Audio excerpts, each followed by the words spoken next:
নমস্কার, 7 আওয়াক নিউজ নেটওয়ার্কে আপনাদের স্বাগত।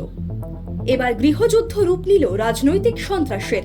বাবা বিজেপি সমর্থক আর ছেলে তৃণমূল, আর তার জেরে বাবাকে ধারালো অস্ত্র দিয়ে আঘাত করার অভিযোগ উঠল ছেলের বিরুদ্ধে। স্থানীয় সূত্রে খবর, কালী সাঁতরা ও তার স্ত্রী এবং তাদের ছেলে মাধব সাঁতরা বাগদা থানার ঘাটপাতিলা এলাকায় একই বাড়িতে থাকে। তবে বাবা ও ছেলে দুজনের রাজনৈতিক মতাদর্শ ভিন্ন হওয়ায় মাঝে মধ্যে তাদের মধ্যে অশান্তি লেগে থাকতো। আর এদিন সন্ধে নাগাদ যখন সেরকমই এক অশান্তি চরমে ওঠে, তখন অভিযোগ ছেলে মাধব সাঁতরা বাবাকে ভারী বস্তু দিয়ে প্রথমে আঘাত করে এবং এখানেই ক্ষান্ত হয় না সে। পরে ফের ধারালো অস্ত্র দিয়ে আঘাত করে বাবাকে। ঘটনা জানাজানি হতেই স্থানীয় বাসিন্দারাই আক্রান্ত কালী সাঁতরাকে উদ্ধার করে নিয়ে যায় বাগদা গ্রামীণ হাসপাতালে। তবে অবস্থা আশঙ্কাজনক হওয়ায় প্রাথমিক চিকিৎসার পর যখন কালী সাঁতরাকে বনগাঁ মহকুমা হাসপাতালে স্থানান্তরিত করা হয়, বর্তমানে সেখানেই চিকিৎসাধীন রয়েছেন তিনি। এক স্থানীয় বাসিন্দা পিন্টু বিশ্বাসের কাছ থেকেই শুনুন ঠিক কি ঘটেছিল। ফোন করার পরে জানতে পারলাম কালী সাঁতরাকে তার ছেলে কুপিয়েছে। সেখান থেকে ওখান থেকে ওরা আমাকে ধরে নিয়ে আসলো। আমি বাগদা হসপিটালে গেলাম, ওখান থেকে থানায় একটু গেলাম, তারপরে বনগাঁ হসপিটালে নিয়ে এসছি।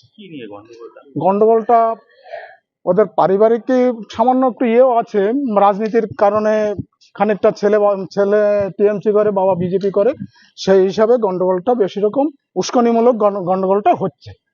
জানা গেছে, গুরুতর আহত কালী সাঁতরা অন্যের জমিতে চাষাবাদের কাজ করেন। সেই সঙ্গে অভিযুক্ত ছেলে মাধব সাঁতরাও চাষাবাদের কাজ করেই দিন গুজরান করে।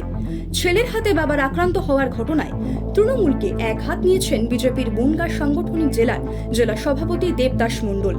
জানালেন, তৃণমূলকে না তাড়ালে মানুষ থাকতে পারবে না। আর কি বললেন তিনি, শুনবো। দেখুন, এই সমাজটাকেই নষ্ট করে দিয়েছে তৃণমূল। জাতি ভেদাভেদ, পরিবারে ভেদাভেদ, সবটাই ধ্বংস করে দিয়েছে। আজকে দেখুন, যে জন্ম দিয়েছে বাবা, ছেলে তৃণমূল, সে দল অন্য দল করতেই পারে, কারোর স্বাধীন রাষ্ট্রে কেউ অন্য দল করতেই পারে, কিন্তু সংসারের মধ্যেও এর আগুন লাগিয়ে দিয়েছে। এর নাম হলো তৃণমূল। যে তার মাথায়, সন্তানের মাথায় এমন বিষ ঢুকিয়ে দিয়েছে যে ও বাবার চোখে দেখেনি, ও বিজেপি চোখে দেখেছে, তাই ও কুপিয়েছে। বাবার চোখে দেখলে এটা হতো না, কারণ এর নামই তৃণমূল।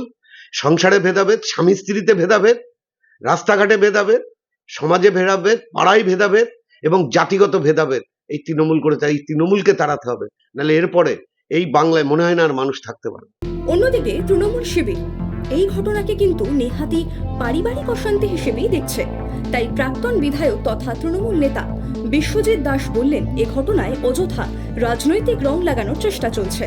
এটা পারিবারিক একটা গন্ডগোল, অযথা রাজনৈতিক রং নেবার চেষ্টা করছে। কেননা এবারে উপনির্বাচনে বিজেপি ধরাশায়ী হয়েছে, ওদের প্রায় জামানত বাজেয়াপ্ত হওয়ার মতন বুঝতে পারছে আগামী দিনে আর বাগদার মানুষ বিজেপিকে ভোট দেবে না, মহকুমা থেকেই ওদের ধস নামবে।